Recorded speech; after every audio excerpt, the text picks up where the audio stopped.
Hello everyone, welcome to the drop of education my YouTube channel. हम स्वागत करते हैं हमारे यूट्यूब चैनल में आपका, जो कि है ड्रॉप ऑफ एजुकेशन। आज का जो टॉपिक है वो है सेल साइकिल रेगुलेशन, जहाँ पे हमने प्रीवियस लेक्चर की अगर हम बात करें तो वहाँ पे हमने सेल साइकिल के बारे में जाना था कि सेल साइकिल क्या होती है। अब आज हम जानेंगे कि सेल साइकिल का रेगुलेशन किस तरीके से होता है और वहाँ पे किस तरीके के साइक्लिन और सीडीकेस काम करते हैं, क्योंकि जो रेगुलेशंस होती हैं वो साइक्लिन और सीडीके के हेल्प से ही होती हैं। अगर हम साइक्लिन और सीडीके की बात करते हैं तो डिफरेंट टाइप ऑफ साइक्लिन और सीडीकेस प्रेजेंट होते हैं सेल साइकिल के रेगुलेशंस में। तो आइए चल के देखते हैं कि कितने टाइप के सेल साइकिल और साइक्लिन्स एंड सीडीके प्रेजेंट है हमारे सेल साइकिल में, साथ ही साथ उनका वर्क कैसा है और वो किस फेज़ में काम करते हैं। रेगुलेशन ऑफ सेल साइकिल की बात करते हैं तो सेल साइकिल तो हमने अच्छी तरीके से समझा कि सेल साइकिल क्या होते हैं, इनमें कितने फेज़ होते हैं और एक्चुअली सेल साइकिल का क्या पर्पज़ होता है।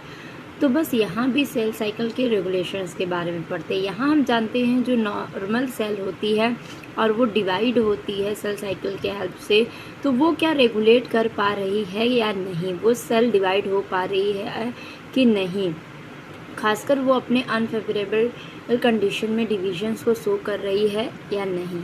साथ ही साथ दोनों साइड आपका जो एक्सटर्नल या इंटरनल सिग्नल्स हैं उनको एग्जामाइन कर पा रहे हैं या नहीं। तो जो ये एक्सटर्नल और इंटरनल सिग्नल है, इन्हें एग्जामाइन करने के लिए कुछ चेक पॉइंट्स प्रेजेंट होते हैं, जो कि मोस्ट इम्पॉर्टेंट चेक पॉइंट्स है सेल साइकिल के रेगुलेशंस के लिए। तो तीन हैं: G1 check point, G2 check point, spindle check point. सबसे पहले हम बात करते हैं G1 चेक पॉइंट की। अगर हम G1 चेक पॉइंट की बात करते हैं तो जो G1 चेक पॉइंट होता है, ये चेक पॉइंट आपको G1 phase two yes phase transitions के समय देखने को मिलेगा। अगर इनकी बात करें कि एक्चुअली G1 पॉइंट होता क्या है, तो G1 चेक पॉइंट की बात करते हैं तो जो सेल साइज होती है वो आपको प्रॉपर देखने को मिलेगी, न्यूट्रिएंट्स वहाँ पे आप प्रेजेंट होंगे, मॉलिक्यूलर सेल्स भी होंगे, डीएनए की इंटीग्रिटी भी देखने को मिलेगी और ट्रांजिशंस जो होंगे वो G1 phase two yes phase transitions देखने को मिलेंगे।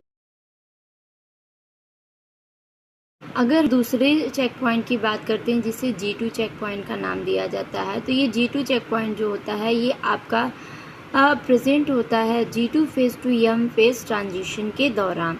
अगर हम G2 फेज़ की और चीज़ों को जानना चाहें तो हम जान सकते हैं कि जो G2 चेक पॉइंट होती है ये डीएनए का रेप्लिकेशन कराती है, यहाँ भी डीएनए का इंटीग्रिटी होता है और जो सेल रिपेयर मैकेनिज्म होती है वो भी यहाँ देखने को मिलती है।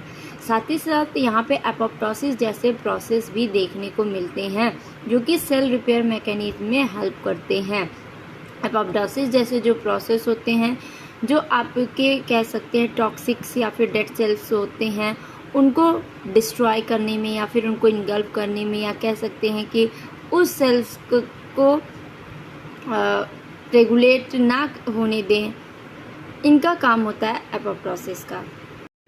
पॉइंट है उसे हम स्पिंडल चेक पॉइंट के नाम से जानते हैं। इसको एक और भी चेक पॉइंट के नाम से जाना जाता है जिसे एम चेक पॉइंट बोला जाता है, क्योंकि ये आपके ट्रांजिशंस होते हैं मेटाफेज टू एनाफेज ट्रांजिशंस को करवाने में हेल्प करता है। साथ ही साथ अगर हम यम चेक पॉइंट की बात करें तो जो यम चेक पॉइंट होती है ये आपकी क्रोमोसोमल अटैचमेंट टू स्पिंडल से, यानी कि जो क्रोमोसोम का अटैचमेंट होता है स्पिंडल से मेटाफेज में, उसको भी कराने में हेल्प करती है। साथ ही साथ ये जो यम चेक पॉइंट होती है ये चेक आउट करती है कि स्पिंडल एजेंबल है या नहीं, यानी कि स्टेम जो आपकी स्पिंडल फाइबर्स होती हैं वो प्रॉपर तरीके से एजेंबल है या नहीं। भी हम रेगुलेशंस ऑफ सेल साइकिल्स की बात करते हैं तो वहाँ पे हमें पता है कि हमें चेक पॉइंट के साथ साथ कुछ साइक्लिन और सीडीके की भी ज़रूरत होती है। अब साइक्लिन क्या है, सीडीके क्या है?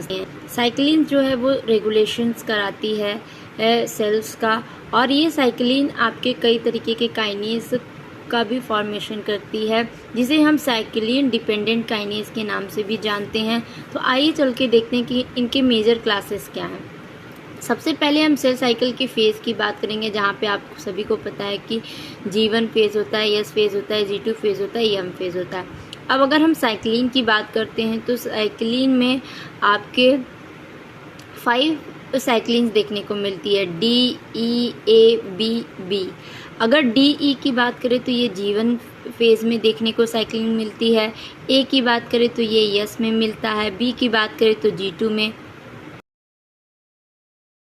यम फेज़ में भी साइक्लिन बी वर्क करती है। अब आइए हम CDKs की बात करते हैं। अगर CDKs की बात करते हैं तो 6 टाइप के CDKs देखने को मिलते हैं। जीवन फेज़ में CDK 2, 4, 6 आपके वर्क करते हैं। यस फेज़ में 2 CDK वर्क करता है। G2 फेज़ में CDK 1 वर्क करता है और यम फेज़ में भी CDK 1 वर्क करता है। अगर हम CDK 2 की बात करें तो ये आपके ईयरली जीवन फेज़ में देखने को मिलेगा और अगर हम CDK 4 की बात करें तो ये लेट जीवन फेज़ में देखने को मिलेगा। कुछ इम्पॉर्टेंट नोट्स हैं CDK और साइक्लिन के अकॉर्डिंग, आइए उसके बारे में समझते हैं कि जो हमारी साइक्लिन्स होती हैं या CDK होती हैं, कुछ प्रोटीन काइनेज होते हैं जो कि सबस्ट्रेट और प्रोटीन्स होते हैं। यहाँ पे फॉस्फोरिलाइजेशन जैसी प्रोसेस होती है और इस फॉस्फोरिलाइजेशन को कराने के लिए जो अमीनो एसिड रिस्पॉन्सिबल होते हैं वो सेरीन और थियोनिन रेसिड्यूज आपके वर्क करते हैं। फॉस्फोरिलाइजेशन जो होता है ये ट्रांसिएंट एंड रिवर्सिबल प्रोसेस दोनों कराने में हेल्प करता है। अगर हम मैमेलियन की केस में बात करें तो यहाँ पे सिस्टीन साइक्लिन्स प्रेजेंट होते हैं। आप देख सकते हैं cyclin A, B1, B2, C, D1, D2, D3, E, F, G1, G2, H, I, K, T1 and T2। ये सारे जो साइक्लिन्स हैं ये आपके मैमल सेल्स में या देखने को मिलते हैं। और अगर हम इनके CDKs की बात करते हैं खासकर मैमल में तो 1 to 9 CDKs प्रेजेंट होते हैं यहाँ पे।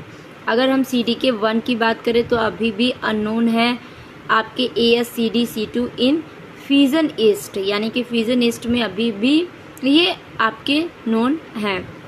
एंड अगर CDC28 की बात करें तो बड़ी ईस्ट में देखने को मिलता है। ये जो आप मैकेनिज्म देख रहे हैं जो कि मैकेनिज्म है to control the progress of cell cycle, तो ये काफ़ी इंपॉर्टेंट मैकेनिज्म है, खासकर साइक्लिन डिपेंडेंट मैकेनिज्म है जिसके बारे में हम काफ़ी अच्छी तरीके से समझेंगे तो हमें और भी साइक्लिन्स और CDK किस तरीके से वर्क करते हैं उनके बारे में हमें पता रहेगा। तो 2 तरीके के मैकेनिज्म देखने को मिलते हैं। पहला है साइक्लिन सिंथेसिस एंड डिग्रेडेशन, दूसरा है फॉस्फोरिलाइजेशन एंड डीफॉस्फोरिलाइजेशन, यानी कि सबसे पहले साइक्लिन की सिंथेसिस किस तरीके से होगी और उसका डिग्रेडेशन कैसे होगा, और जो दूसरा है वो है आपका कि यहाँ पे फॉस्फोरिलाइजेशन के साथ साथ डीफॉस्फोरिलाइजेशन प्रोसेस किस तरीके से देखने को मिलेगा। जो हमारा तीसरा मैकेनिज्म है वो मैकेनिज्म है binding of CDK inhibition protein, यानी कि किस तरीके से CDK की बाइंडिंग होती है और वो इनहिबिट करता है आपके प्रोटीन्स को। आई होप कि आपको वीडियो पसंद आया हो, लेक्चर्स आपको समझ में आया हो। काफ़ी बेसिक चीज़ें बताई हैं मैंने और इतने इजी तरीके से बताया है कि ऐसा हो ही नहीं सकता कि आपको समझ में ना आए। अगर एक बार ना समझ में आए फिर से रिपीट मोड पे लेक्चर्स को देखिए, आपको ज़रूर समझ में आएगा। नेक्स्ट जो होगा हमारा वीडियो वो होगा एपोप्टोसिस से रिलेटेड, जहाँ पे हम जानेंगे कि एपोप्टोसिस प्रोसेस क्या होता है। तब तक आप ड्रॉप ऑफ एजुकेशंस को सपोर्ट करें, सब्सक्राइब करें, वीडियो को लाइक करें। Thank you very much.